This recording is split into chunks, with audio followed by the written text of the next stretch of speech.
Ô Dieu, suscite une voix en ma faveur là où je n'ai pas de voix. Je vous explique à cet instant ce puissant sujet de prière que vous devez intégrer à votre prière quotidienne. Ô Dieu, suscite une voix en ma faveur là où je n'ai pas de voix. 1 Samuel 16, verset 16. Que notre Seigneur parle. Tes serviteurs sont devant toi. Ils chercheront un homme qui sache jouer de la harpe. Et quand le mauvais esprit de Dieu sera sur toi, il jouera de sa main et tu seras soulagé. Saül répondit à ses serviteurs, trouvez-moi donc un homme qui joue bien et amenez-le-moi. L'un des serviteurs prit la parole et dit, voici, j'ai vu un fils d'Isaïe, Bethléemite, qui sait jouer. C'est aussi un homme fort et vaillant, un guerrier parlant bien et d'une belle figure, et l'Éternel est avec lui. C'est une affaire très sérieuse. La Bible dit que celui qui est fidèle dans les moindres choses l'est aussi dans les grandes. Et celui qui est injuste dans les moindres choses l'est aussi dans les grandes. Il s'agit là d'une vérité biblique. Et si vous n'avez pas de voix et que des décisions ont été prises à votre insu, vous devez prier, ô Dieu, suscite une voix à ma faveur là où je n'ai pas de voix. Le roi Saül était devenu roi sans le moindre effort. Ce n'est pas étonnant que l'on dise que rien de bon ne vient sans effort. David a mené la guerre. Salomon n'a pas mené de guerre. Il a perdu le royaume. L'ordre donné à Saül était clair. Frappe Amalek et dévoue par interdit tout ce qui lui appartient. Tu n'épargneras rien. Saül n'a pas obéi et il a été tourmenté par de mauvais esprits. Les gens du palais étaient inquiets et préoccupés. Chacun donnait son avis. Finalement, il a été convenu que l'instrument de délivrance devait être la musique.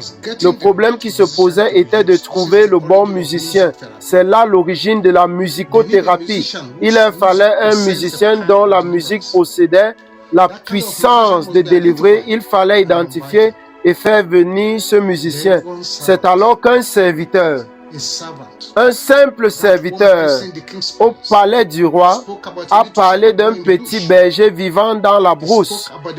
Il a parlé de ce garçon de la brousse pour lequel son père n'aurait même pas voté s'il s'était présenté à une élection. Il a parlé de David. Écoutez-moi bien aimé, un simple serviteur du palais sans y avoir été sollicité, a parlé en faveur de David devant le roi. David n'avait pas les moyens de s'y rendre. Il ne connaissait aucune personnalité influente, mais un simple serviteur a parlé en sa faveur. Et cela lui a ouvert la voie vers le palais et vers le trône. Vous n'avez pas besoin de la voix d'une personnalité influente pour atteindre le lieu de votre percée. La voix dont vous avez besoin peut être celle d'un serviteur, mais l'essentiel, c'est la prière. Oh Dieu, suscite une voix en ma faveur, là où je n'ai pas de voix. Ce pourrait être la voix d'un serviteur, d'un messager, d'un employé, d'une femme de ménage. Ces personnes pourraient détenir la clé qui vous ouvrira les portes de la gloire. Dieu peut susciter un serviteur dans les hautes sphères pour être votre voix au moment opportun. David n'était pas allé au palais. David n'avait aucun moyen de s'y rendre. David n'avait aucun promoteur. Il n'avait ni relation ni parrain pour l'aider à se faire connaître, mais une voix a parlé en sa faveur. Même si David détenait la solution au problème du roi, personne ne l'aurait invité à venir gérer ce problème. Il s'agit là d'une affaire très sérieuse. C'est une véritable tragédie de détenir la solution et d'être mis de côté pendant que le problème fait rage. Mais cette voix s'est faite entendre. Or, Dieu avait prévu qu'une voix parlera en sa faveur devant le roi au moment opportun. Lorsque le moment était venu pour Dieu de le lever, Dieu a suscité cette voix. Comment David allait-il être sollicité? Dieu avait tout planifié. Dieu a livré le roi au mauvais esprit Et David était le seul à lui apporter la délivrance. David, un garçon méprisé par la majorité, un jeune garçon dont même sa propre famille ne se rendait pas compte de son potentiel stratégique. Cette voix a parlé en sa faveur. Le serviteur a dit, j'ai vu un fils. Je suis certain que David ne savait pas qu'on l'observait. En fait, écoutez-moi très attentivement. Faites très attention à ce que vous faites. Faites très attention à l'endroit où vous le faites. Il se peut que quelqu'un vous observe et il pourrait après rendre témoignage en votre faveur ou contre vous. Je prie pour vous tous. Écoutez-moi, que Dieu suscite une voix en votre faveur au jour de l'adversité au nom de Jésus. Que Dieu suscite une voix en votre faveur quand vous avez besoin de la promotion au nom de Jésus. Que Dieu élève une voix en votre faveur lorsque des voix négatives cherchent à vous rabaisser au nom de Jésus. Que Dieu élève une voix en votre faveur lorsque ceux qui veulent vous réduire au silence s'acharnent contre vous au nom de Jésus. Que des inconnus parlent en votre faveur pour vous soutenir. Lorsque vous n'avez personne pour le faire au nom de Jésus, écoutez-moi très bien. Faites bien les petites choses que l'on vous confie. Faites-les si bien que vos échos parviennent jusqu'au palais.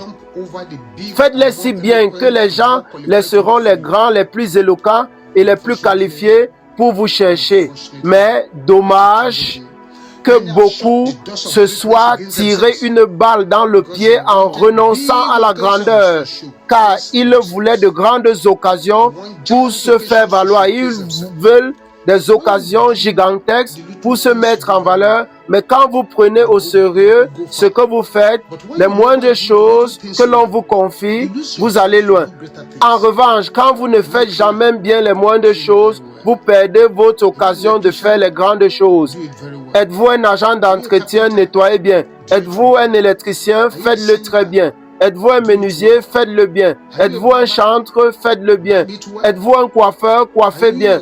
Êtes-vous un politicien? Dirigez bien. Gérez bien la cité. Vous voyez, il existe 3 grandes lois de la réussite. Première loi, le chemin vers la grandeur, quel que soit le domaine, consiste à devenir maître dans ce domaine. Devenez un maître. Deuxième loi, si vous faites bien quelque chose, mieux que quiconque, peu importe où vous êtes, les gens vous chercheront. Troisième loi, chaque homme créé par Dieu est une solution à un problème existant. Votre bon travail incitera des hommes et des femmes à vous chercher dans votre boutique, dans votre maison, partout où vous vous trouvez.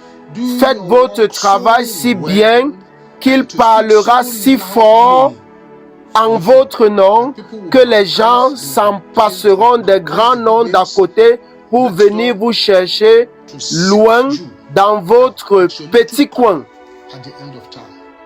Votre position actuelle est nécessaire pour arriver là où vous allez. Profitez-en bien. Tirez le meilleur parti de là où vous êtes aujourd'hui. C'est ce qu'il vous faut pour atteindre votre but. Vous pourrez ne pas être apprécié par votre famille à votre juste valeur. Le moment venu, Dieu enverra des étrangers parler en votre faveur et vous rechercher. Que Dieu suscite une voix en votre faveur là où vous n'en avez pas. Que Dieu suscite des hommes pour vous honorer. Que ceux qui ont l'intention de vous reléguer au second plan soient amenés à se réjouir avec vous au nom de Jésus. David n'avait jamais eu à faire pression sur le roi pour obtenir une place au palais. Dieu a suscité un homme qui a fait sa publicité de son propre chef. Que Dieu suscite une voix en votre faveur pour vous justifier. La malveillance de votre famille ne vous enchaînera pas au nom puissant du Seigneur Jésus-Christ. La malveillance de votre famille ne vous enchaînera pas. Vous voyez, toutes les épreuves ne sont pas forcément mauvaises. Certaines épreuves sont bénéfiques car elles constituent la base de votre ascension. que le Tout-Puissant vous envoie d'ici là une épreuve bénéfique pour vous faire sortir de l'ombre et vous propulser vers le sommet au nom puissant de Jésus. Que Dieu envoie au roi une personne en proie à des problèmes auxquels vous serez la solution au nom de Jésus.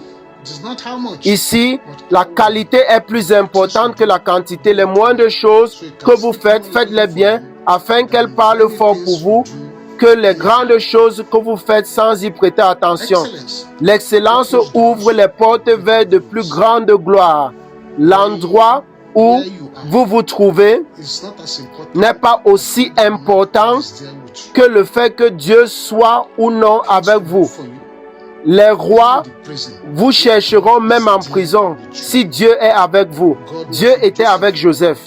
Dieu l'a visité.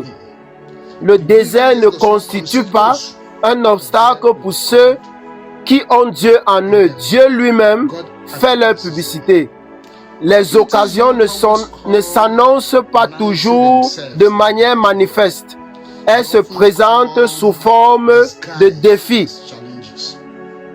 Je prie pour vous, pour que le Seigneur suscite une voix en votre faveur là où vous n'en avez pas. Le Seigneur élèvera votre voix là où vous voulez être réduit au silence. Le regret de notre époque est qu'il y en a beaucoup qui ne se concentrent sur rien. Quand vous êtes tout, vous n'êtes rien au final. Certains sont impliqués dans beaucoup de choses mais n'excellent en rien. Les personnes de renom se concentrent sur une seule chose, c'est ça la concentration. Je prie pour que le Seigneur suscite une voix en votre faveur là où vous n'en avez pas. Je vous mets au défi. Faites très bien ce que vous faites. Les gens vous chercheront.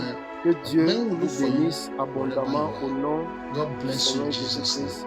Amen.